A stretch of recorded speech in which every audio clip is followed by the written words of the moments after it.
mission, and it involves extensive preparations. Being a religious requirement upon every Muslim at least once in a lifetime, Muslims who have both the financial strength and physical condition prepare adequately to embark on this important religious journey.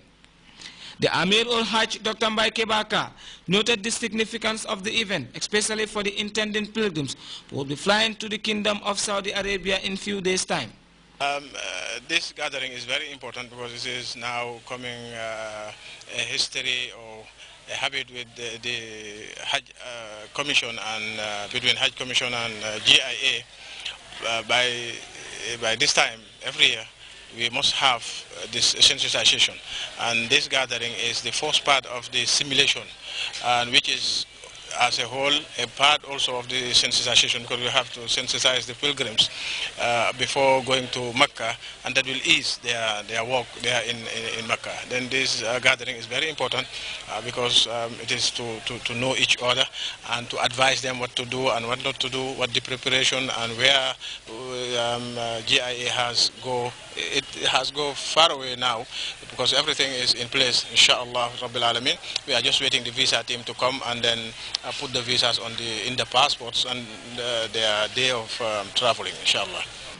He called on all would-be pilgrims to get all the preparations needed to make the journey a success. Dr. Carr also stressed the need for pilgrims to inculcate the spirit of oneness and unity during the course of the Hajj. I'm advising them just to prepare themselves first, spiritually, morally, financially, and this is all because we are going to worship Allah subhanahu wa ta'ala, and this is a worship which you gathered your physical ability and your financial ability. Then they have to prepare for it, and it is not easy also. They will not think that it is just sleeping, then eating, chatting. No, it is walking. It is a walk. It's a walk, and this is very hard also. So everything is in place there. We have very good accommodation in Mecca, in Medina. We are close to the harams, inshallah, and we think that inshallah the pilgrims will find their ease there, inshallah. Imam Abdullah Fati spoke of the regulations which require intending female pilgrims who are denied by the Saudi authorities to perform the Hajj without male guides, and in this case, close relatives. He advised the pilgrims to make best use of the facilities at their disposal. Meantime, officials of the national carrier are calling on all intending pilgrims to ensure that they complete all paperwork to avoid any inconvenience. Next up for the intending pilgrims is the various rehearsal steps to be performed at various locations in the Greater Banjul area. Famarakani, Grts News. Youth groups from across the country have been engaged in this year's U.S. Embassy-sponsored drama competition, which has its theme centered on building a culture of democracy and human rights principle. Rahib Bites saw the participants showcase their talents on stage, and she prepares this report.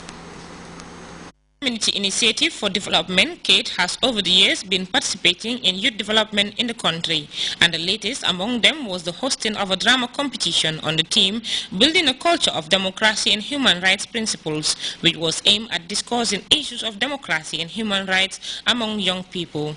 4 different organizations were competing on different topics affecting youth in the society relating to democracy and human rights. The organizations, namely Serekunda Central Red Cross Link, showcased their talent on children with disabilities, United Guidance Youth for Development, Acting on Corruption, and Lend a Hand Society on Early Marriage, and the Soninke Drama Group on Domestic Violence Against Women. The day's forum gathered important personnel from the National Youth Council and other institutions who also gave their views on the team.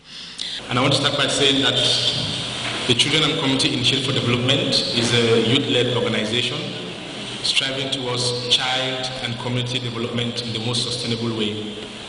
Since its establishment in 2006, we've been carrying out a series of activities, from advocacy activities to capacity building to research activities on human rights and, of course, human development interest stories.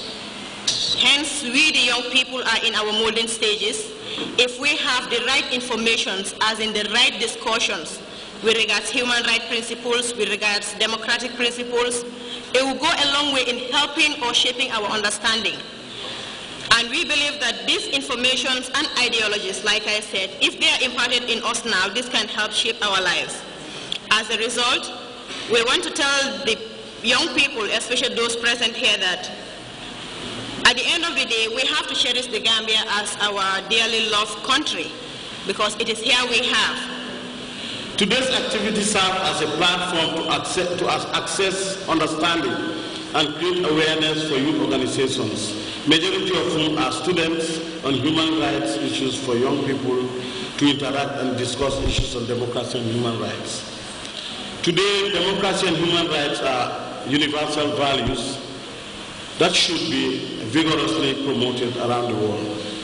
They are integral to effective work on poverty, alleviation, and conflict prevention and resolution. And that is why my embassy is committed to supporting such activities. Human rights are those rights that belong to every individual. It was a spectacular event gathering young people from various organizations within the country. The Soninke Drama Group emerged victorious and received a trophy. First runner-up went to Sarakunda Central Red Cross Link, and UGYD went home as second runner-ups. The best actor and actress went to Pamudu Yafa of Sarakunda Central Red Cross Link and Yajabu Mane of UGYD. Events like such will not only showcase the talent of the youths, but also create an avenue for interaction through us, those educating the public on issues affecting youths, and find ways of tackling them. Rahibite, Grts News. Two Gambian films are presently competing at a week-long Club Ivory Film Festival in Ivory Coast. It's also the first time an English-speaking country takes part in the movie award formerly limited to Francophone countries. Our Ibrahim Ajata has this look at the film industry's maiden journey to a reputable motion picture festival.